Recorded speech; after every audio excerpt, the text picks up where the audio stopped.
कर्नाटकातील शेतकऱ्यांच्या आंदोलनाकडे सरकारचं अखेर लक्ष, खासगी हॉटेलमध्ये बैठक सुरू।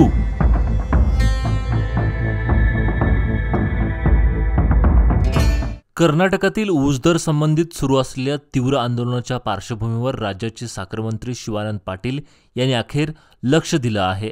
आज त्यांनी हुबळीहून बेळगावमध्ये तातडीने धाव घेतली असून जिल्हाधिकारी मोहम्मद रोशन यांच्यासोबत एका खासगी हॉटेलमध्ये गोपनीय बैठक सुरू असून मुख्यमंत्री सिद्धरामय्या यांच्या निर्देशानुसार या दौऱ्याचं आयोजन आहे। सदर बैठकीत साखर आयुक्त, जिल्हा प्रशासनाचे वरिष्ठ अधिकारी उपस्थित आहेत।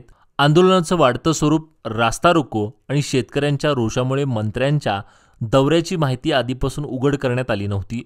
बैठक झाल्यानंतर काही वेळातच मुख्यमंत्र्यांना अहवाल पाठवला जाणार असल्याचं सांगण्यात आलं आहे। सरकारकडून या आंदोलनाकडे आता गांभीर्याने पाहिलं जात असून शेतकऱ्यांच्या मागण्यावर तोडगा निघण्याची शक्यता वर्तवण्यात येत आहे।